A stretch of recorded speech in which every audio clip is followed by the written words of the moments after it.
ప్రభు అయిన యేసు క్రీస్తు నుండి కృపయు సమాధానము మీకు కలుగును గాక. ఆమేన్. దయచేసి కూర్చుందాం. ప్రభు నామమున త్రిత్వము తర్వాతి 11వ ఆదివార సాయంకాల కుడికకు చేరివచ్చిన మీకు ప్రత్యేకమైన శుభాలు, వందనాలు తెలియచేస్తూ ఉన్నాను.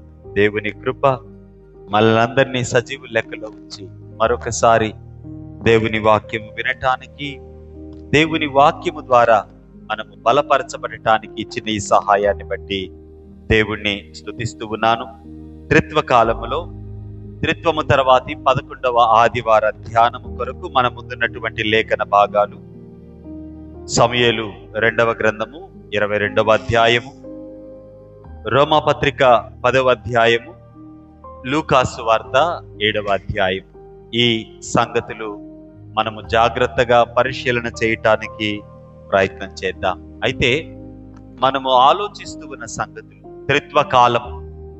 త్రిత్వ కాలములో మన ముందు మనము వేసుకుంటూ ఉన్న ప్రశ్న, త్రిత్వ దేవుని కృప ద్వారా జీవితులమైన మనము, త్రిత్వ దేవుని నుంచి జీవాన్ని పొందుకున్న మనము ఆ జీవాన్ని తిరిగి బ్రతకగలుగుతున్నామా? ఆ జీవాన్ని తిరిగి మనము మన జీవితాల ద్వారా కనపరచగలుగుతూ ఉన్నామా? ఈ ప్రశ్న మనము ఈ త్రిత్వ కాలపు ధ్యానాలలో జవాబులు ఇవ్వవలసినటువంటి ప్రశ్న. కనుక మనకు 26 వారాలు సుమారుగా, ఈ 26 వారాలను 6 భాగాలుగా మనము ధ్యానం చేస్తా ఉన్నాం. మొదటి భాగములో మనము వేసుకున్నటువంటి, మనము ఎదుర్కొన్నటువంటి ప్రశ్నలు, నిజముగా కృపచేత రక్షించబడిన వారిమ వలె ఉన్నామా? పైకి రక్షించబడ్డ వారమని చెప్పుకుంటూ అంతరంగములో మనకు కలిగిన జ్ఞానము మీద, ధనము మీద, బలము మీద, ఆస్తిపాస్తుల మీద ఆధారపడ్డవారమై, ఆ ధనవంతుడు చెప్పినట్లుగా నా ప్రాణమా తినుము, తాగుము, సుఖించుము అని అంతరంగములో ఉంటూ పైకి ప్రభువా నీవే నా రక్షకుడు అంటూ ఉన్నాము. కనుక భయంకరమైనటువంటి ఒక వాస్తవాన్ని త్రిత్వకాలములోని మొదటి భాగం తీసుకుని వచ్చింది. నోటితో ప్రభువు అని ఒప్పుకుంటున్నావేమో, దయ్యాలు కూడా ఒప్పుకుంటున్నాయి, కానీ సిలువను కౌగలించుకుంటున్నావా? సిలువను కౌగలించుకోవాలి అంటే కృపలో జీవించే వ్యక్తి తప్ప, పైకి రక్షణ పొందాను అనే వ్యక్తి సిలువను కౌగలించుకొని బ్రతుకుట సాధ్యపడదు.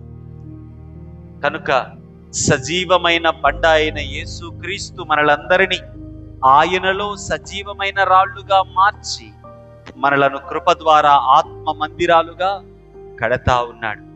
కృప ద్వారా రక్షించబడ్డాము. ఇక కృపకు ప్రక్కన మనము దేన్ని జోడించినా మన రక్షణకు అర్థము లేదు. 2, ఈ కృప రక్షించుట వరకు మాత్రమే కాక విధేయతలోనికి నడిపించే కృప. విధేయత కష్టమైన సమయంలో ధైర్యాన్నిచ్చే కృప. ధైర్యాన్నిచ్చి విధేయతలో నిలుపుతూ ప్రభువుకు సాక్షిగా నడిపించే కృప ఈ కృప. ప్రభువుకు సాక్షిగా ఎప్పటి వరకు? ఆయన రాకడ వరకు, లేక మనము ప్రభువుని ఎదుర్కొనేంత వరకు. ఎలా సాధ్యపడుతుంది ఇది? ప్రతిరోజు, ప్రతి క్షణము దేవుని స్వరాన్ని వింటా, ప్రతిరోజు ఆయన స్వరానికి విధేయత చూపుతా, ఆయన రాకడల వరకు, లేక మనము ఆయనను సమీపించే వరకు మనము నిలవబోతూ ఉన్నాం. ఈ 3వ భాగములోనికి మనము ప్రవేశిస్తా ఉన్నాం. ఈ వారం వ్యక్తిగతమైన రక్షణను గురించి, వ్యక్తిగతమైన విధేయతను గురించి మాట్లాడిన తరువాత, సంఘములో కృప ద్వారా రక్షించిన వ్యక్తి ఎలా ఉంటాడు, అతని జీవితము ఎలా కనపడుతుంది అన్నది మనకు ఈరోజు నేర్చుకోవలసినటువంటి పాఠం. ఈ 3 లేఖనాల ద్వారా మనము ఆలోచించే సంగతులను జ్ఞాపకం చేసుకోగలిగితే, కృప మనలను క్షమించింది, మనలను క్షమించి మనలో ప్రేమను జనింపచేసింది. ఆ ప్రేమ ఎంత ధైర్యంగా ప్రభువు కొరకు బ్రతికేటట్లు చేస్తుందో ఈ 3 లేఖనాలు మనకు స్పష్టం చేస్తా ఉన్నాయి. మీ బైబిల్స్ ని లూకాసు వార్త 7వ అధ్యాయం వరకు తిప్పండి. 7వ అధ్యాయములో మనందరికీ తెలిసినట్లుగా 36వ వచనం నుంచి 6వ వచనం నుంచి ఆఖరు వచనం వరకు ఉన్న భాగాన్ని మనము పరిశీలన చేయగలిగితే, పాపాత్మురాలైన స్త్రీ పరిసయ్యుని ఇంటిలో భోజనం చేస్తూ ఉన్న ప్రభువారు. పాపాత్మురాలైన స్త్రీ పరిసయ్యుని ఇంటిలో భోజనం చేస్తూ ఉన్నటువంటి ప్రభువారు. అంతకుముందు 33వ వచనం చూస్తే పోయిన వారం మనము ఆలోచించిన సందర్భమే కనపడుతుంది. బాప్తిస్మమిచ్చి యోహాను రొట్టె తినక ద్రాక్షరసము త్రాగక వచ్చాడు గనుక దయ్యం పట్టినవాడు అంటూ ఉన్నారు. తర్వాత యేసుక్రీస్తు ప్రభువారు మనుష్య కుమారుడు తినుచుచు త్రాగుచూ వచ్చాడు గనుక తిండిపోతూ మద్యపాని, సుంకరులను పాపులకును స్నేహితుడు అనుచూ ఉన్నాడు. కాబట్టి వారు దేవుని సత్యాన్ని తృణీకరించటానికి దేవుని సేవకుడిని తృణీకరిస్తా ఉన్నారు. దేవుని సత్యాన్ని వ్యతిరేకించటానికి కారణాలు వెతికి దేవుని సేవకుడిని తృణీకరిస్తూ ఉన్నారు. పోయిన వారం ఈ సంగతిని మనము కొద్దిగా ఆలోచన చేసాం. మరింతగా ఆ సంగతి మనకు అర్థం కావటానికి ఇద్దరు వ్యక్తులు ఈ భాగంలో మనకు కనపడతా ఉన్నారు. పరిసయ్యుడైన సీమోను, పాపాత్మురాలైన స్త్రీ. ఈమె పేరు పాపాత్మురాలు అని మాత్రమే ప్రస్తావించబడింది. ఆమె ఏమి పాపం చేసిందో మనకు తెలియదు, లేకపోతే ఆమె పేరేంటో మనకు తెలియదు. రకరకాల ఆమె మగ్దలేని మరియా అని ఇలాగా అనే వాదనలు చాలా ఉన్నాయి. నేను వాటిలోనికి మిమ్మల్ని తీసుకొని వెళ్ళట్లా. కేవలము ఆమె పేరు పాపాత్మురాలైన స్త్రీ. యేసు ప్రభువారిని తన ఇంటికి ఆహ్వానించిన వ్యక్తి సీమోను అనే పరిసయ్యుడు. ఇక్కడ పై వచనములోనే సుంకరులకు పాపులకు స్నేహితుడు ప్రభువారు అన్న మాటను మనము చదువుతూ ఉన్నాం 34వ వచనములు. అయితే పరిసయ్యుడు పిలిస్తే కూడా ఆయన వెళ్ళాడు. పరిసయ్యుడు పిలిస్తే కూడా ప్రభువారు వెళ్ళారు. ఆయనేమి వెనకడుగు వేయల. కానీ ఎలాగా ఒక వ్యక్తి ప్రభువును వ్యతిరేకిస్తూ ఉన్నాడో ఈ సంగతి మనకు తెలియచేస్తుంది. మీరు ఇక్కడ ఆలోచన చేయగలిగితే, పరిసయ్యులలో ఒకడు తనతో కూడా భోజనము చేయవలనని ఆయనను అడిగెను. అప్పుడు యేసు ప్రభువారు అతని ఇంటికి భోజనానికి వెళ్ళాడు. ఆ ఊరిలో ఉన్న పాపాత్మురాలైన స్త్రీ ఆయన ఇతని ఇంటికి వచ్చాడు, ఈ సీమోను ఇంటికి వచ్చాడు అన్న సంగతి తెలుసుకొని ఒక సీసాడు అత్తరు తీసుకొని ఆ ఇంటికి వచ్చింది. యేసు ప్రభువారి వెనక నిలుచుంది. ఏడుస్తూ కన్నీళ్లతో ఆయన పాదాలను తడిపింది. తల వెంట్రుకలతో ఆయన పాదాలను తుడిచింది. ఆయన పాదాలను ముద్దు పెట్టుకుంటూ ఉంది. ఆ అత్తరు వాటికి పూస్తూ ఉంది. వెంటనే ఇదంతా చూస్తూ ఉన్న సీమోను అనుకుంటూ ఉన్నాడు, ఈయన నిజంగా ప్రవక్తేనా? ఈమె ఎటువంటిదో ఈయనకు తెలియదా? ఈమె పాపాత్మురాలు కదా, ఈమెను ఎలా ఆయన తనను తాకనిచ్చాడు? ఈయన ప్రవక్త అయితే ఆమె ఎవరో ఈయనకు తెలిసేది కదా.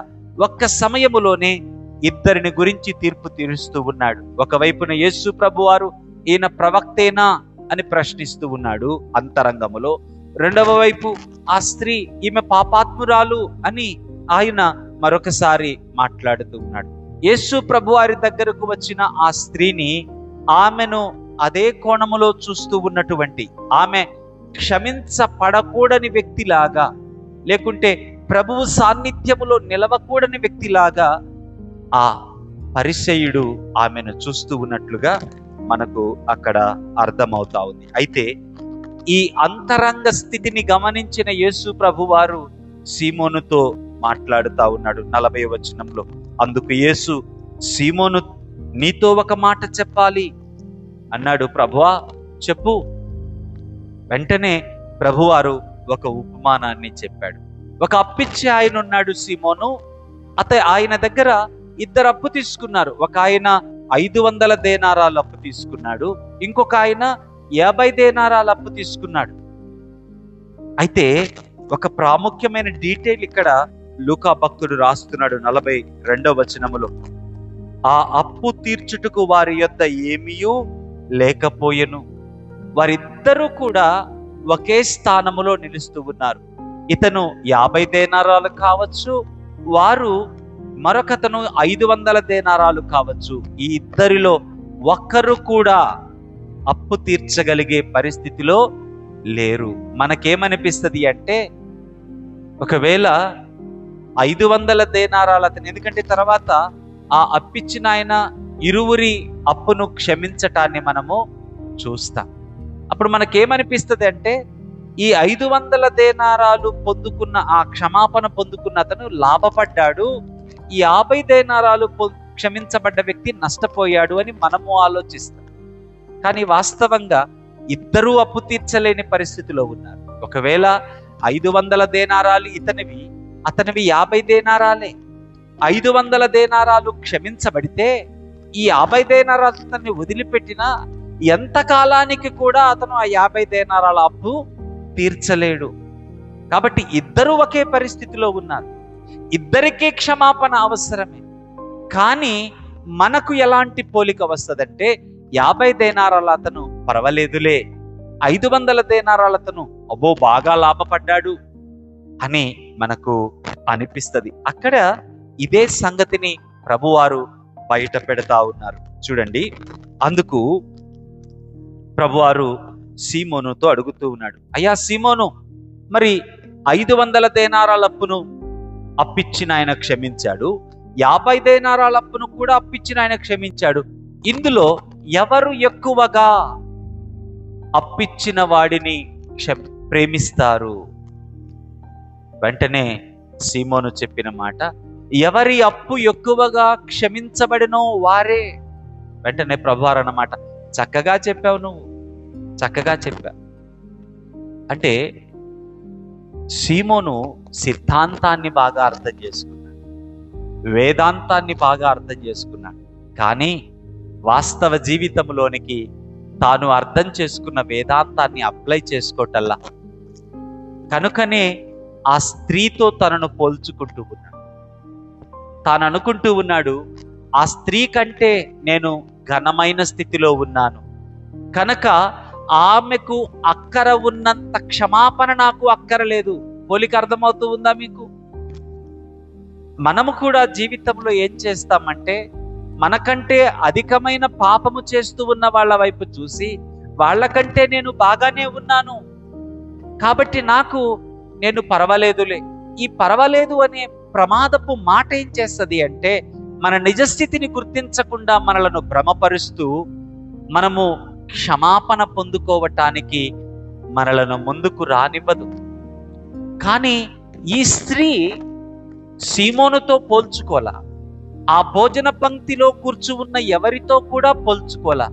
ఆమె రాగానే ఒక పని చేస్తా ఉంది, కన్నీటితో ఆయన పాదాలు కడుగుతాం, తన తల వెంట్రుకలతో ఆయన పాదాలు తుడుస్తా ఉంది, తను పాదాలను ముద్దు పెట్టుకుంటా ఉంది. ఎప్పుడైతే ఎవరైతే ఎక్కువగా క్షమించబడ్డారో వారే అధికంగా ప్రేమిస్తాడు అని సీమోను చెప్పినప్పుడు ప్రభువారు చూడండి 44వ వచనములో ఆ స్త్రీ వైపు తిరిగి, 7వ అధ్యాయము లూకాసు వార్త 44వ వచనం, ఆ స్త్రీ వైపు తిరిగి సీమోనుతో ఇట్లనెను, ఏమన్నాడు? ఈ స్త్రీని చూచుచున్నావే, నన్ను ప్రవక్త అయినా ఈయన అని అనుకున్నావు కదా, ఈ స్త్రీని చూసి పాపాత్మురాలు అని అనుకున్నావు కదా, నీ దృష్టిలో ఈమె పాపాత్మురాలే. నువ్వు నన్ను నీ ఇంటికి ఆహ్వానించావు, కానీ నీ ఇంటికి నేను వచ్చినప్పటి నుంచి కనీసం నువ్వు నాకు నీళ్లు కాళ్ళు కడుక్కోవటానికి ఇవ్వాల, తుడుచుకోవటానికి కండువా ఇవ్వాల, నాకు నూనెను రాయల, అభిషేక తైలాన్ని నీవు రాయల, నన్ను ఆహ్వానించలా, ముద్దు పెట్టుకోలా. కానీ ఈమె వచ్చినప్పటి నుంచి నా పాదాలు విడిచిపెట్టలా. అంటే ఎంతగా ఆయన్ను ప్రేమిస్తూ ఉందో చెప్తూ ఉన్నాడు. ఆమెకు అందిన క్షమాపణ ఆయన పట్ల ఎటువంటి ప్రేమను జనింపచేసిందో చెబుతా ఉన్నాడు. ఎంత ప్రేమ ఆమెలో కలిగిందో చూడండి. ఆయన పాదాలు విడిచిపెట్టలా. కానీ యేసు ప్రభువారిని ఆహ్వానించిన మరొక వ్యక్తి ప్రక్కనే ఉన్నాడు. ఇంటికి ఆహ్వానించాడు, కానీ తన హృదయంలోకి ఆయన ఆహ్వానించాల. ఆ సంగతి ప్రక్కకు పెడితే, అసలు ఒక ఇంటికి ఎవరినైనా ఆహ్వానిస్తే ఆహ్వానించిన వ్యక్తికి కొన్ని మర్యాదలు చేస్తాం, కనీసము ఆ మర్యాదలు కూడా చేయట్లా అంటే ఆయన మీద ఎంత ప్రేమ లేని స్థితి. చూడండి, ఇక్కడ ఈ ఇద్దరిని వేరు చేస్తూ ఉన్న సంగతి ఏంటి అంటే వారి అంతరంగాలలో ఉన్న ప్రేమ. ఒక వ్యక్తి బహుగా ప్రేమిస్తూ ఉంది, మరొక వ్యక్తి ప్రేమించట్లా. ఆయనలో ప్రేమ లేదు. ప్రేమ లేదు కాబట్టి ఆయనకు నీళ్ళివ్వాల, ప్రేమ లేదు కాబట్టి నూనెను అద్దలా, ప్రేమ లేదు కాబట్టి ముద్దు పెట్టుకోలా. కానీ ఈమెకు ప్రేమ ఉంది, ఆమె ఆయన పాదాలు విడిచిపెట్టాలి. అయితే ఈ ఇద్దరు ప్రేమించటానికి ఒకే పరిస్థితిలో ఉన్నారు. ఆ 500 దేనారాల వ్యక్తి అప్పు చెల్లించలేడు, 50 దేనారాల అప్పు చెల్లించలేడు. ఈ సీమోను కూడా తన పాపము నుంచి తాను విడిపించబడలేడు, పాపాత్మురాలైన స్త్రీ కూడా తన పాపము నుంచి తాను విడిపించబడలేదు. కానీ తన పాపము పర్వాలేదులే అని పాపాత్మురాలైన స్త్రీ వైపు చూసి తనను తాను క్రీస్తు దగ్గరకు రాకుండా ఆపుకుంటూ ఉన్నాడు. మన జీవితములో కూడా కృపకు సమీపించి దేవుని అత్యధికంగా ప్రేమించకుండా మనకున్నటువంటి ప్రతిబంధకం ఏంటి అంటే మనము ఇతరులతో పోల్చుకుంటాం. అది కూడా ఏ విషయంలో పోల్చుకుంటాం? మనము ఇతరులతో పాపము విషయములోనే పోల్చుకుంటాం. ఆమె కొన్ని విషయాలలో నా అంత వేగంగా పని చేయదు కనుక నేను పర్వాలేదు. ఆయన ఎప్పుడూ అబద్ధాలు ఆడుతుంటాడు, నేను ఎప్పుడో కానీ అబద్ధమాడను, పర్వాలేదు. ఈ రీతిగా వేరొకరి లోపాన్ని వెతికి నేను సరి అయిన వ్యక్తినే అని నమ్మబలుకునే ఒక వ్యక్తిగత సామర్థ్యము మనకున్నది. ఈ పరిస్థితి మనలను క్రీస్తును సమీపించి క్షమాపణ పొందుకోవలసిన స్థితికి మనలను తీసుకురాదు. ఈ స్త్రీ ఆయన పాదాలను విడిచిపెట్టల. ఏమంటూ ఉన్నాడు యేసు ప్రభువారు? 47వ వచనం, ఆమె విస్తారముగా ప్రేమించెను. ఈరోజు మీరు ఈ ఒక్క మాట అర్థం చేసుకుంటే కూడా దేవుడు ఈ వాక్యాన్ని మన ముందుకు తీసుకొని వచ్చిన ఉద్దేశము నెరవేరినట్లే. విస్తారముగా ప్రేమించుట విశ్వాస జీవితానికి ప్రత్యేకమైనటువంటి పరిస్థితి. నీలో ఆయన మీద ఎంత ప్రేమ ఉప్పొంగుతుందో ఆయన కొరకు అంతగా నీవు బ్రతుకుతావు. ఆ ఇరువురిలో కనపడుతున్న వ్యత్యాసం అదే. ఆ ఇరువురిలో ప్రేమలోని వ్యత్యాసము ప్రవర్తనలోని వ్యత్యాసాన్ని చూపిస్తూ ఉంది. ఆ ఇరువురిలోని ప్రేమలో ఉన్న హెచ్చుతగ్గులు వారి విధేయత హెచ్చుతగ్గులను చూపిస్తుంది. ఒక ఆమె పూర్తిగా విధేయురాలై ఆయన పాదాల దగ్గరుంది, మరొక ఆయన దూరంగా నిలుచుని తీర్పు తీరుస్తూ తనకు రావలసినటువంటి కృపను, తనకు జరగవలసిన మేలును తృణీకరిస్తూ ఉన్నాడు. నేటి సంఘము కూడా ఇదే పరిస్థితిలో ఉన్నది. ప్రియ జనాంగమా, నీవు నేను నీకు నాకు రావలసిన మేలును, కృపను సమీపించి అందిపుచ్చుకొని ప్రేమలో బలవంతులమై విధేయత చూపవలసిన వారమై ఉండగా ఆ పని చేయకుండా వేరొకరితో పోల్చుకుంటూ ఆ సీమోను వలె ఆయనను సమీపించట్లా, క్షమాపణను అందిపుచ్చుకోవట్లా, కృపచేత నింపబడట్లా. కనుక మనలో అధికమైన ప్రేమ ఉప్పొంగట్లా, అధికమైన ప్రేమ మనలో రావట్లేదు. కనుక మనము విధేయత చూపలేకపోతూ ఉన్నాం. అందుకే ఇక్కడ విస్తారముగా ప్రేమించను గనుక ఏంటంట, ఆమె విస్తారమైన పాపములు. దీనిని సరిగా అర్థం చేసుకోవాలి మనం. అంటే ఆమె ప్రేమించింది గనుక ఆమె పాపాలు క్షమించబడ్డాయా? కాదు, ఆమె పాపాలు క్షమించబడ్డాయి కనుక ఆ క్షమాపణ ప్రేమ రూపములో బయటకు కనపడతావు. విశ్వాసము ద్వారా కృపలో ఆమె పొందుకున్న క్షమాపణ ఆమె ప్రేమ ద్వారా బయటకు తెలియపరచబడతా. నీవు ఎంత ఎక్కువగా ప్రేమిస్తే, అంటే ఇక్కడ 2 ప్రమాదాలు ఉన్నాయి. నీవు ఎంత పాపం చేస్తే అంత క్షమించబడతావు అంటల్లా ఇక్కడ. లేకుంటే నువ్వు ఎంత ఎక్కువ ప్రేమిస్తే అంత క్షమించబడతావు. ముందు నీ ప్రేమ కాదు, ముందు ఆయన క్షమాపణ. ఆ క్షమాపణ నీలో దేవుని పట్ల ప్రేమను ఆరంభిస్తుంది. ఆ ప్రేమ దేవుని కొరకు బ్రతుకును బలాన్ని నీకు అనుగ్రహిస్తుంది. అందుకే యేసు ప్రభువారు 48వ వచనంలో నీ పాపములు క్షమింపబడి ఉన్నవి అని ఆమెతో చెప్పాను. 50వ వచనం చూడండి. అందుకు ఆయన, నీ విశ్వాసము నిన్ను రక్షించెను, సమాధానము గల. విశ్వసించింది గనుక. విశ్వసించాలి అంటే ఎలా వచ్చింది ఈమెకు విశ్వాసము? అంతకుముందు యేసు ప్రభు వారితో ఈమెకు జరిగిన సంఘటన మనకేమీ తెలియదు. లూకా భక్తుడేమీ రాయల. ఎప్పుడు ఈమె ఆయన మాటలు విందో, ఎప్పుడు యేసు ప్రభు వారిని ఈమె సమీపించిందో మనకు ఆ సంగతి ఇక్కడ తెలియదు. కానీ ఒకటి మనకు అర్థమవుతుంది, ఆమె విశ్వసించింది, ఆమె రక్షించబడింది. అయితే 49వ వచనములో మరొక డీటెయిల్ కనపడతా ఉంది. అంటూ ఉన్నాడు, అసలు ఈయనెవరండి పాపాలు క్షమించడానికి? ఆమెకు విశ్వాసం ఎలా వచ్చింది? ఈయన పాపాలు క్షమించడానికి ఎవరు? ఈ రెండు ప్రశ్నలకు మనకు ఈరోజు పత్రిక పాఠము జవాబిస్తుంది. రండి, రోమపత్రిక 10వ అధ్యాయం మీరు చూడగలిగితే, రోమపత్రిక 10వ అధ్యాయములో విశ్వాసము ద్వారానే మనము రక్షించబడుతూ ఉన్నాము అన్న సంగతిని రోమాపత్రిక అంతా స్పష్టం చేస్తూ ఉన్నాడు పౌలు భక్తుడు.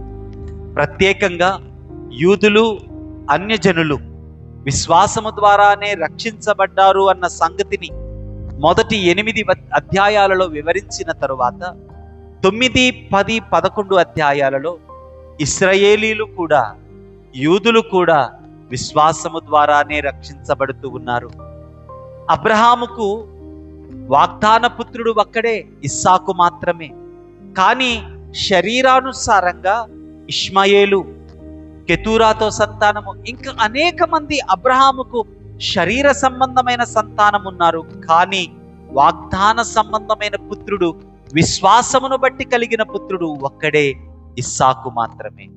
కనుక అబ్రహాము విశ్వాసాన్ని ఆధారం చేసుకొని ఏ రీతిగా వాగ్దానాన్ని స్వతంత్రించుకున్నాడో, నీతిని కూడా ప్రతి వ్యక్తి విశ్వాస మూలముగానే పొందుకుంటూ ఉన్నాడు. ఆ వివరణలో మనకు అర్థం చేయిస్తూ ఉన్నటువంటి సంగతి 4వ వచనం చూడండి. విశ్వసించు ప్రతివానికి నీతి కలుగుటకై క్రీస్తు ధర్మశాస్త్రమునకు సమాప్తి అయి ఉన్నాడు. 5వ వచనం మోషే చెప్తూ ఉన్నమాట, ధర్మశాస్త్ర మూలముగా నీతిని నెరవేర్చువాడు దాని వలననే జీవించును. ఈ రెండు వచనాలను మనము ఆలోచన చేస్తే, ఇక్కడ విశ్వసించు ప్రతివానికి నీతి దేవుని మూలంగా కలుగుతూ ఉంది. విశ్వసించు ప్రతివానికి నీతి కలుగుతుంది. ఎలా కలుగుతుంది అంట? క్రీస్తు ధర్మశాస్త్రానికి సమాప్తి అయ్యాడు కాబట్టి. లేదు, నేను ధర్మశాస్త్రము ద్వారానే జీవిస్తాను అంటావా? నీవు జీవించవలసింది ధర్మశాస్త్రము ద్వారానే. ఎందుకు? యాకోబు భక్తుడు అంటూ ఉన్నాడు తన పత్రికలో, ఒక వ్యక్తి ధర్మశాస్త్రములోని ఆజ్ఞలను నెరవేరుస్తూ అన్ని ఆజ్ఞలను నెరవేర్చి ఒక్క ఆజ్ఞలో తప్పిపోతే ధర్మశాస్త్రం అంతటి విషయమై అతడు దోషి. కాబట్టి రోమపత్రిక 3వ అధ్యాయము 19వ వచనముకు వచ్చేసరికి ధర్మశాస్త్రము మూలముగా ఎవడు నీతిమంతుడు కాలేడు. ధర్మశాస్త్రము ద్వారా ఎవరు నీతిమంతులు కాలేరు. మరి ధర్మశాస్త్రం ఎందుకు ఇవ్వబడింది? ధర్మశాస్త్రము పాపమును చూపుటకు ఇవ్వబడింది. ధర్మశాస్త్రాన్ని ప్రేమించే మనస్సు నాలో ఉంది. కానీ ఎప్పుడైతే ధర్మశాస్త్రాన్ని చూశానో, నా అంతరంగములో ఉన్న పాపము ధర్మశాస్త్రాన్ని చూడగానే ఈ ఆజ్ఞను నేను మీరాలి అని నన్ను రేకెత్తిస్తా ఉంది. ఈ మాటనే యాకోబు భక్తుడు అన్నాడు, ఎవడైనను శోధించబడుతూ ఉన్నప్పుడు నేను దేవుని చేత శోధింపబడుతున్నాను అనకూడదు. మరి ఎలా శోధింపబడతాడంట? వాడు తన స్వకీయ దురాశ చేత మరులు కొల్పబడిన వాడే ఈడవబడి శోధించబడతాడు. ప్రియ దేవుని సంగమా, ధర్మశాస్త్రము పాపమును తీసివేయుటకు రాలా, పాపమును చూపించుటకు వచ్చింది. ధర్మశాస్త్రము ఉంది గనక పాపమంటే ఏంటో మనకు తెలిసింది. కాబట్టి ధర్మశాస్త్రాన్ని ఆధారం చేసుకుని ఎవరు నీతిమంతులు కాలేరు. ఈ మాటను తెలియచేస్తా ఉన్నాడు. ఒకవేళ ఎవరైనా ధర్మశాస్త్రాన్ని ఆధారం చేసుకొని నీతిమంతుడు కాదలిచిన ఎడల, ధర్మశాస్త్ర మూలంగానే బ్రతకాలి అంటే ధర్మశాస్త్రము ఎవ్వడిని నీతిమంతుని చేయలేదు, బ్రతికించలేదు.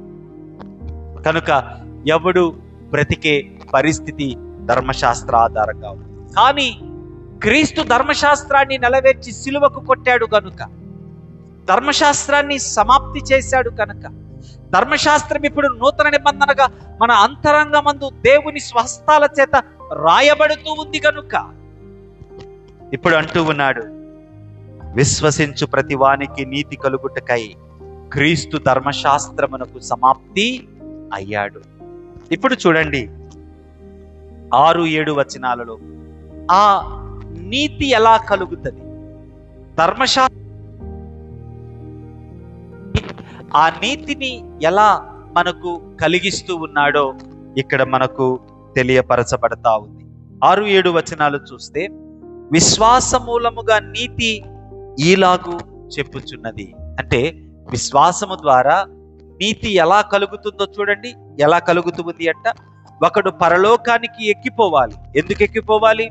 క్రీస్తును క్రిందికి తేవటానికి. లేదా ఒకడు అగాధములోనికి దిగిపోవాలి. ఎందుకు దిగిపోవాలి? మరణించి పాతి పెట్టబడిన యేసును తిరిగి పైకి తేవటానికి. అంటే యేసుక్రీస్తు ఈ లోకానికి రాకపోతే, యేసుక్రీస్తు ధర్మశాస్త్రమును సమాప్తి చేసి ఆయన మరణించి పాతి పెట్టకబడకపోతే నీతిమంతుడు కాజాలం.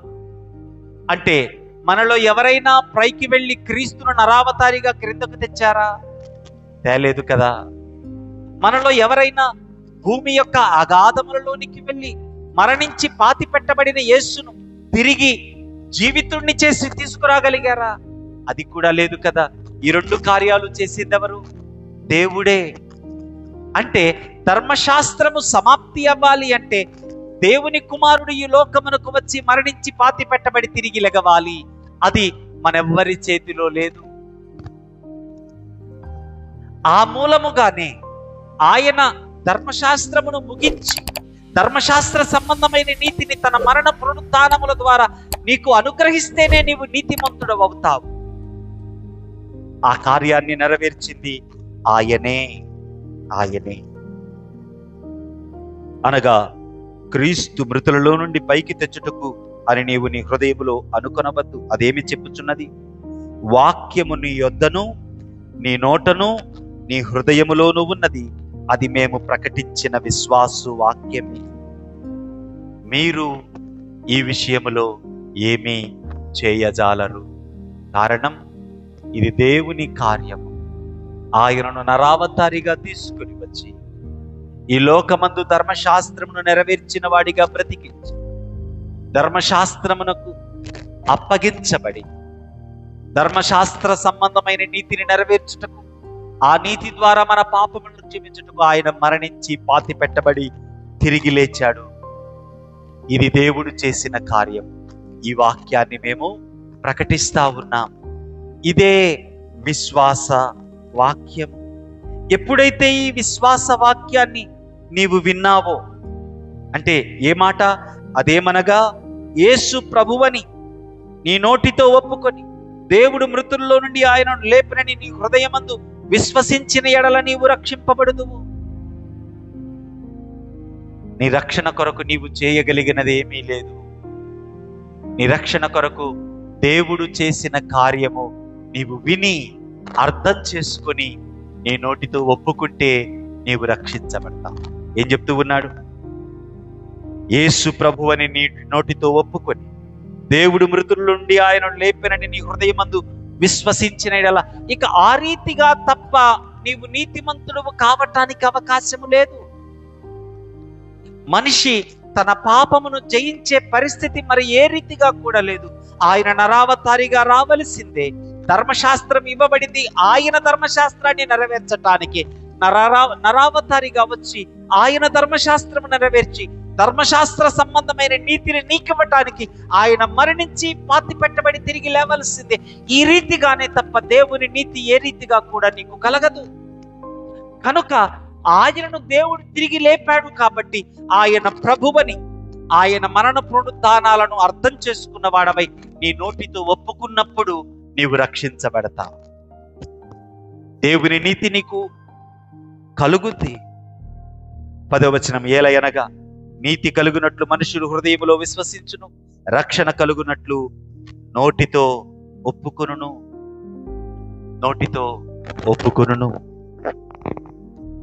తేడా లేదంట, ఎవ్వరికీ వ్యత్యాసము లేదు. యూదుడైనా గ్రీసు దేశస్థుడైనా ఈ సత్యవాక్యాన్ని వినాలి, విన్న వాక్యాన్ని గ్రహించాలి, గ్రహించిన సంగతిని నోటితో ఒప్పుకోవాలి. అలా తప్ప మరి ఏ రీతిగా కూడా రక్షించబడే అవకాశము లేదు. అంటే ఈ పాపాత్మురాలైన స్త్రీ కూడా వాక్యము విన్నది, లేదా ప్రభువుని ఎదుర్కొన్నది. ఎలాగా జరిగిందో మనకు తెలియదు. ఆమె కూడా తన అంతరంగ స్థితిని అర్థం చేసుకుంది. యేసు ప్రభువు రక్షణ ద్వారా మాత్రమే తాను రక్షించబడుతుంది అన్న విషయాన్ని గ్రహించి ఆయనను ఒప్పుకుంది, క్షమించబడ్డది, దేవుని నీతిని పొందుకున్నది. కనుకనే ఆయనను తిరిగి ప్రేమిస్తూ ఉంది. కృప ద్వారా క్షమించబడ్డది కనుకనే ఆయనను తిరిగి ప్రేమిస్తావు. కానీ సీమోను వ్యత్యాసాలు చూస్తా ఉన్నాడు. పౌలంటూ ఉన్నాడు, యూదుడని కానీ గ్రీసు దేశస్థుడని కానీ వ్యత్యాసము లేదు. నీవు ఎవరివైనా సరే, నీవు కూడా ఈ పాపాత్మురాలైన స్త్రీ వలె నీ ఆంతరంగిక స్థితిని గ్రహించాలి. వేరెవరితో పోల్చుకోకుండా నీకు నీవుగా ప్రభువు దగ్గరకు వచ్చి కృపను ప్రాధేయపడాలి. ఆ కృప ద్వారా నీవు క్షమాపణ పొందుకున్నప్పుడు దేవుని పైన నిజమైన ప్రేమ ఉద్భవిస్తుంది. ఆ ప్రేమ దేవునికి విధేయత చూపకుండా నిన్ను ఆపదు. లేక ఇలా అర్థం చేసుకుందాం, ఆ ప్రేమ దేవునికి విధేయత చూపేటట్లు మనలను బలవంతులను చేస్తుంది. ఎంత గొప్ప సంగతి! కాబట్టి ఈ దేవుడు కలగాలి అంటే ఈ సత్యాన్ని మనము వినాలి, విన్న సత్యాన్ని గ్రహించాలి, గ్రహించిన సత్యాన్ని మన నోటితో విశ్వసించి ఒప్పుకోవాలి. కాబట్టే ఆ తర్వాతి మాటలలో అంటూ ఉన్నాడు, 13వ వచనం, ప్రభువు నామమును బట్టి ప్రార్థన చేయువాడెవడో వాడు రక్షింపబడును. ఇంతకు ప్రార్థన చేయాలి, రక్షించబడాలి అంటే 14వ వచనం, విశ్వసించకపోతే ఎలా ప్రార్థిస్తాడు? వినకపోతే ఎలా విశ్వసిస్తాడు? ప్రకటించువారు లేకుండా ఎలా వింటాడు? చూస్తారా సీక్వెన్స్ ఎలా వస్తూ ఉందో? వాక్యము ప్రకటించబడాలి, ప్రకటించబడ్డ వాక్యాన్ని వినాలి, విన్న వాక్యాన్ని గ్రహించాలి, అప్పుడు విశ్వాసం కలుగుతుంది. పాపాత్మురాలైన స్త్రీ కూడా అలాగే. అదే వాక్యము సీమోనుకు, పాపాత్మురాలైన స్త్రీ అనబడిన ఆమెకు, ఇద్దరికి అదే వాక్యము అందుబాటులో. అదే వాక్యము ద్వారా క్షమించే దేవుని కృప అందుబాటులో. కానీ ఒక వ్యక్తి ఆ కృపను తృణీకరిస్తూ ఉన్నాడు, ఒక వ్యక్తి ఆ కృపను కౌగలించుకుంటావు. కనుక ఆమెలో దేవుని పట్ల ప్రేమ ఆరంభమైంది, దేవుని కొరకు బ్రతికే ప్రేమను వ్యక్తపరిచింది. ఉత్తమమైన వాటిని గూర్చిన సువార్త ప్రకటించు వారి పాదములెంతో సుందరములైనవి. అయితే 16వ వచనం చూడండి, అందరూ సువార్తకు లోబడలేదు. అందరికీ వినిపించబడతా ఉంది ఈ సత్య సువార్త, కానీ కొందరు తృణీకరిస్తూ ఉన్నారు. సీమోను ఎందుకు తృణీకరించాడు? చాలా మంది ఇలాగే తృణీకరిస్తూ ఉన్నారు. నాకు ఈ రక్షకుడు అక్కర్లా, నాకు నేనుగా రక్షించబడగలను. వాళ్ళు ఉన్నారు, వాళ్ళేం క్రైస్తవ జీవితాన్ని జీవిస్తూ ఉన్నారు, వాళ్ళ నోట ఎప్పుడు అబద్ధాలే, వారు ఎప్పుడు పనికిమాలిన పనులు చేస్తా ఉన్నారు. నేనెందుకు క్రైస్తవుడిని కావాలి? వేరెవరితోనో పోల్చుకుంటూ నా విశ్వాస జీవితాన్ని బ్రద్దలు చేసుకుంటూ ఉన్నటువంటి పరిస్థితులు ఈరోజు చాలా మంది జీవితాలలో కనపడుతుంది. రెండవ ప్రాముఖ్యమైన సంగతి, వేరెవరితోనో పోల్చుకుంటూ ఆత్మీయంగా ఎదగకుండా మరుగుజ్జు తనములోనే ఈరోజు సంఘము నిలిచిపోతా ఉంది. సత్యవాక్యాన్ని వినటానికి ఆసక్తి చూపకుండా సంఘాలు ఆత్మీయంగా బలపడట్లా. నీవు వింటే కదా నీలో విశ్వాసం పుడుతుంది, నీలో విశ్వాసము వస్తే కదా నీలో దేవుని ప్రేమ జనిస్తుంది, నీలో దేవుని ప్రేమ జనిస్తేనే కదా నీవు ఆయనకు విధేయుడవవుతావు. ఆ ప్రేమే కదా ఈ లోకాన్ని జయించే గొప్ప శక్తి చేత చీకటి గుండా అగాధాల గుండా నిన్ను నడిపించుకుంటూ ఆఖరి వరకు నిన్ను తీసుకుని వెళ్ళేది. You are missing the very grandeur of Christian life. క్రైస్తవ జీవితంలో అత్యంత సార్థకతను విడిచిపెట్టి వేరెవరితోనో పోల్చుకొని క్రీస్తులో నీకు అందుబాటులో ఉన్న అత్యున్నతమైన జీవితాన్ని విడిచిపెడుతూ ఉన్న భ్రష్ట జీవితము ఆనాడు సీమోనిది, ఈనాడు ఎందరిదో. అందుకే అంటూ ఉన్నాడు, అందరూ సువార్తకు అందరూ వింటూ ఉన్నారు కానీ లోబడట్లా. అన్నాడు యేసు ప్రభువారు అంటూ ఉన్న మాట కూడా అదే. యోహానును చూస్తే దయ్యం పట్టినోడన్నారు, నన్ను చూస్తే తిండిపోతా అంటూ ఉన్నారు. సువార్తను వ్యతిరేకించటానికి సువార్తికునిలో లోపాలు వెతుకుతూ ఉన్నారు వారు. ఈరోజు నీవు నేను కూడా రక్షించే సువార్త కృప మన జీవితంలో ఉంటే ఎవరినో చూసి నక్క పులిని చూసి వాతలు పెట్టుకున్నట్లు మనము ఎవరినో చూసి పోల్చుకుని అందుబాటులో ఉన్న క్షమాపణను తృణీకరిస్తా ఉన్నాం. అంటే నిజముగా రక్షించబడ్డ వ్యక్తి, కృప ద్వారా రక్షించబడ్డ వ్యక్తి ప్రేమతో బ్రతుకుతాడు, ప్రేమతో విధేయత చూపుతాడు. అంటే ఏం జరుగుతూ ఉంది? కృప ద్వారా నిజముగా రక్షించబడిన వ్యక్తి వేరెవరితోనో పోల్చుకోడు. ఒకవేళ వేరెవరితోనో పోల్చుకోవలసి వస్తే అమ్మ సుభాషిణి గారి వైపు చూసి, అమ్మ ఎంత మంచి ప్రార్థనా పరురాలు, నేను కూడా అలా ప్రార్థన చెయ్యాలి. ఎవరైనా పోల్చుకుంటున్నారంటే మీరు గమనించండి, పాప సంగతులలోనే పోల్చుకుంటారు, పరిశుద్ధత విషయంలో పోల్చుకోరు. పాపమును బట్టి పోల్చుకొని ఇంకా దిగజారుడు జీవితంలోనికి వెళతారే తప్ప, అంటే నీ ఎదుట ఉన్నటువంటి వ్యక్తిని పరిశుద్ధుడు అని భావించలేని బలహీన జీవితాలు మనవి. నా ఎదుట ఉన్న ఈ వ్యక్తిని పరిశుద్ధుడు అనడం బదులుగా అతనిని తీర్పు తీరుస్తున్నాను. ఎలాగైతే సీమోను, ఈయన నిజంగా ప్రవక్తేనా, ఈమె పాపాత్మురాలు కదా అని ఎలాగైతే మాట్లాడుతూ ఉన్నాడో, మనము కూడా అనేక సందర్భాలలో మన జీవితపు అంతరంగాలలోనికి తొంగి చూసుకోవలసింది పోయి ఏం చేస్తూ ఉన్నామంటే వేరెవరితోనో పోల్చుకొని మన బ్రతుకును కష్టపెట్టుకుంటూ ఉన్నాం. 17వ వచనం, కాగా వినుట వలన విశ్వాసము కలుగును. వినుట ఎవరి గురించి అంట? చదవండి. వినుట క్రీస్తును గురించిన మాట వలన కలుగు. అయినను నేను చెప్పునదేమనగా, మీరు వినలేదా? విన్నారు గదా?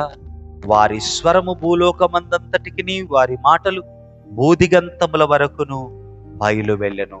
గమనించండి, యూదుడని కానీ, గ్రీసు దేశస్థుడు కానీ, పాపాత్మురాలని కానీ, సీమోనని కానీ, పాస్టర్ విజయ్ కుమార్ అని కానీ, కూర్చున్న దయాకర్ అని కానీ ఏ వ్యత్యాసము లేదు. ప్రతి ఒక్కరూ వినుట వలన విశ్వాసము కలుగుతుంది. ఆ విశ్వాసము నిన్ను రక్షిస్తుంది. దేని గురించి వినాలి? మరణించి తిరిగి లేచిన యేసును గురించిన వార్తన నీవు జాగ్రత్తగా వింటే ఆ విశ్వాసాన్ని దేవుడు నీలో జనింపచేస్తాడు. ఆ కృప నిన్ను క్షమిస్తుంది. ఆ క్షమాపణ దేవుని పట్ల ప్రేమను నీలో పుట్టిస్తుంది. ఆ ప్రేమ దేవుని కొరకు బ్రతకటానికి నిన్ను బలవంతురాలని చేస్తుంది. అలాగ బలవంతుడైన మరొక వ్యక్తి మనకు పాత నిబంధన పాఠంలో కనపడతా ఉన్నాడు. సమూయేలుకు రాసిన 2వ గ్రంథము 22వ అధ్యాయములో దావీదు కనపడతా ఉన్నాడు. దావీదు మాటలు చూస్తే అబ్బో ఈయన ఎప్పుడు పరిశుద్ధుడైపోయాడా అన్నట్లు మనకు అనిపిస్తుంది. కానీ అర్థం చేసుకోవలసిన సంగతి ఏంటి అంటే, దావీదు నేను పాపము లేని వాడను అని చెప్పట్లా. దావీదు యొక్క ఉద్దేశము దేవుని చేత రక్షించబడ్డవాడను నేను, పాపము నిమిత్తమై ఎదురాడి పోరాడుతూ ఉన్నవాడను నేను అని చూపిస్తా ఉన్నాడు ఈ కీర్తన 22వ అధ్యాయములో. మీరు మొదటి వచనాన్ని చూస్తే, సౌలు చేతిలో నుండి తన శత్రువుల చేతుల నుండి తప్పించిన దినమున దావీదు ఈ గీతవాక్యములను చెప్పి యెహోవాను స్తోత్రించెను. దేవుని స్తుతించి పాడిన పాట ఈ పాట. ఏమని పాడుతూ ఉన్నాడు? 17వ వచనం చూస్తే, ఉన్నత స్థలముల నుండి చెయ్యి చాపి ఆయన నన్ను పట్టుకొనెను. ఆయన నన్ను పట్టుకున్నాడు, లేకపోతే నాకు ఈ పరిస్థితి లేదు. ఆయన పట్టుకున్నాడు. ఇంకా చూడండి, నన్ను పట్టుకొని మహా జలరాశులలో నుండి ఆయన నన్ను తీశాడు, లేకపోతే నేను నాశనమైపోయేవాడిని. ఇంకా బలవంతులకు పగవారు నన్ను ద్వేషించువారు నాకంటే బలిష్ఠులై ఉండగా వారి వశము నుండి ఆయన నన్ను రక్షించెను. చూడండి, he received the salvation. He was receiver, he was not producer of salvation. ఆయన రక్షణను పుట్టించుకోలా, రక్షణను తయారు చేసుకోలా, రక్షణను పొందుకున్నాడు. రక్షణను ఇంకా చూడండి, యెహోవా నన్ను ఆదుకొనెను, విశాలమైన స్థలమునకు నన్ను తోడుకొని వచ్చెను. నేను ఆయనకు ఇష్టడను గనుక ఆయన నన్ను తప్పించెను. మనము కృప ద్వారా రక్షించబడ్డ వ్యక్తులముగా, క్షమించబడ్డ వ్యక్తులముగా ఆయనను తిరిగి ప్రేమిస్తాము. పొందుకున్న క్షమాపణ ప్రేమను పుట్టిస్తుంది. పొందుకున్న క్షమాపణ ప్రేమించేటట్లు చేస్తుంది. ఆ ప్రేమ దాగి ఉండదు. ఈరోజు పాఠం యొక్క ఉద్దేశం అదే. క్రీస్తు నిమిత్తము నీలో కలిగిన రక్షణ నీతిని బట్టి పుట్టిన ప్రేమ దాగుకొని ఉండదు. అది బయటకు వస్తూనే ఉంటది, కనపడతానే ఉంటది. ఆ పాపాత్మురాలైన స్త్రీలో ఏ రీతిగా కనపడిందో ఇప్పుడు దావీదులో కూడా కనపడుతుంది. నీవు నన్ను రక్షించావు కనుక ఏం చేస్తూ ఉన్నాడు? 21వ వచనం నుంచి, నీ నీతిని బట్టి, నా నీతిని బట్టి అంటూ ఉన్నాడు. అంటే నీతి కొరకు బ్రతుకుతా ఉన్నాడు. నా నీతిని బట్టి నాకు ప్రతిఫలం ఇచ్చెను, నా నిర్దోషత్వమును బట్టియే నాకు ప్రతిఫలం ఇచ్చెను. యెహోవా మార్గములు నేను అనుసరించుచున్నాను, దేవుని విడిచిన వాడను కాను. ఆయన న్యాయ విధులన్నిటినీ నేను లక్ష్య పెట్టుచున్నాను, ఆయన కట్టడలను త్రోసివేసిన వాడను కాను. దోషక్రియలు నేను చేయనొల్లకుంటిని, ఆయన దృష్టికి యథార్థవంతుడనైతిని. కావున నేను నిర్దోషినయుండుట యెహోవా చూచెను. అసలు పాపము లేనివాడు అన్నట్లుగా వినపడుతూ ఉందేమో. 17, 18, 19 వచనాలు చదవకపోతే అలాగే అనిపిస్తుంది. కానీ ఇక్కడ దావీదు ఉద్దేశము నేను పాపము లేనివాడును అని చెప్పుట కాదు. ఎందుకు? ఇదే గ్రంథములో, ప్రత్యేకంగా సమూయేలు 2వ గ్రంథములో బెత్షెబాతో పాపము చేసినప్పుడు ప్రవక్త అయిన నాతాను దావీదు దగ్గరకు వచ్చినప్పుడు దావీదు చెప్పిన మాట ఏంటి? నేను పాపిని. 2, జనులను లెక్క వేయకూడని సమయములో దేవుని హృదయానికి ప్రక్కకు వెళతా, దేవుని అభిష్టానికి ప్రక్కకు వెళతా, జనులను లెక్క పెట్టాడు.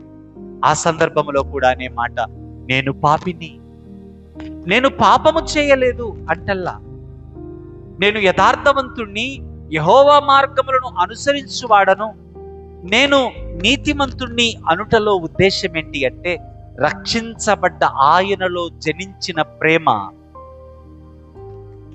పాపాన్ని ఎదిరించకుండా విడిచిపెట్టట్లేదు. That's the point.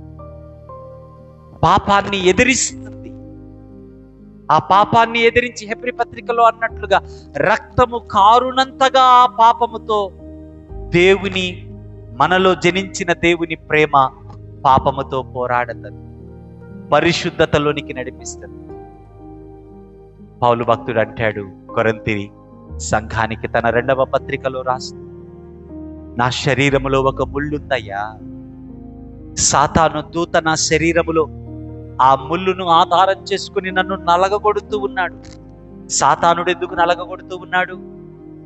నేను నాశనమైపోవాలి అని, దేవుని మార్గాలను విడిచిపెట్టాలి అని ఈ సాతాను నన్ను నలగగొడుతూ ఉన్నాడు.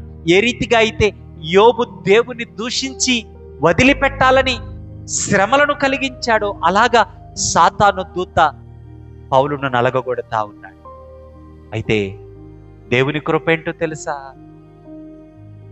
స్వస్థత కాదు, ఆ బలహీనతలోనే, ఆ బాధలోనే తాను హెచ్చిపోకుండునట్లుగా, దీనుడయుండునట్లుగా, సాత్వికుడైనట్లుగా అపవాది యొక్క తంత్రాన్ని దేవుని మహిమ కొరకు దేవుడు వాడుకున్నాడు. అపవాది పౌలును నాశనం చేయటానికి, యోబును నాశనం చేయటానికి వారి జీవితాలలో పనిచేస్తూ ఉంటే అదే దేవుని కృప వారిని బలవంతుల్ని చేసి దేవునికి సాక్షులుగా నిలుపుకుంటాం. నీ జీవితంలో కూడా పాపాన్ని నీవు ఎదిరించేటప్పుడు రక్తము కారుద్ది, ధైర్యాన్ని విడిచిపెట్టవలసిన పరిస్థితి వస్తుంది, విశ్వాసభ్రష్టుడు అయిపోతావేమో అన్న భ్రమ కలుగుతుంది. అయితే వాటన్నిటిలో ఆయన ప్రేమ నిన్ను నిలిపి ఉంచుతుంది. ఏ రీతిగా దావీదు నిలబడి, తుదకు దావీదు జీవితాన్ని చూస్తే మనందరికీ స్పష్టంగా కనిపించే మాట ఒకటే. ఏంటా మాట? నా హృదయానుసారం. పౌలు ఎన్నో శ్రమలను అనుభవించాడు, ఎన్నోసార్లు క్రింద పడ్డాడు, దొర్లాడు. అయ్యో నేను దౌర్భాగ్యుణ్ణి, నేను భ్రష్టుణ్ణి అన్నాడు. ఆ పౌలు జీవితాన్ని మనం ఒక్కసారి వెనకకు తిరిగి తేరిపారా చూస్తే మనకు కనిపించే ఒక బంగారు అక్షరాలతో లిఖించబడ్డ మాట, నా పరుగును తుదముట్టించి తిని ఇక నా కొరకు నీతి జీవ కిరీటము ఉంచబడి ఉన్నది. పాపాత్మురాలైన స్త్రీ, పేరు పాపాత్మురాలే కానీ పరిశుద్ధురాలు. ప్రభు పాదాలు పట్టుకుంది, ప్రభు పాదాల దగ్గర తాను ప్రేమించిన అధికమైన ప్రేమను వ్యక్తీకరిస్తాం. కృప నీకు విశ్వాసాన్నిచ్చి నిన్ను క్షమించి ఆ క్షమాపణ నీలో ప్రేమను జనింపచేస్తూ ఉండగా, నీలో జనించిన ఆ ప్రేమ దేవునికి విధేయత చూపే బలాన్నిస్తుంది, పాపాన్ని ఎదిరించే బలాన్నిస్తుంది, పాపాన్ని ఎదురిస్తూ ప్రభువు కొరకు నీతిమంతుడివిగా బ్రతికే బలాన్నిస్తుంది. ఎలా జరుగుతూ ఉంది ఈ గొప్ప కార్యము? సీమోను వలె పోల్చుకోకుండా, పాపాత్మురాలు అనబడ్డ ఆమె వలె వాక్యమును విని నీ అంతరంగములోనికి తొంగి చూసుకొని నీ అవసరతను నిజముగా గుర్తించిన క్షణాన నీకు అర్థమయ్యే సంగతి, ఆయన కృప నాకు కావాలి. ఆయన కృపను నీవు సమీపిస్తే ఆయన క్షమాపణ ఇస్తాడు. ఆయన క్షమాపణను పొందుకుంటే ప్రేమిస్తావు. ప్రేమ నిన్ను బలవంతునిగా, బలవంతురాలిగా నిలబెడుతుంది. అట్టి కృపను త్రియేక దేవుడు మీకందరికీ అనుగ్రహించును గాక. ఆమేన్. సమస్త జ్ఞానముకు మించిన దేవుని సమాధానం యేసు క్రీస్తు వలన మీ హృదయములకును తలంపులకును కావలియుండును గాక. ఆమేన్. దయచేసి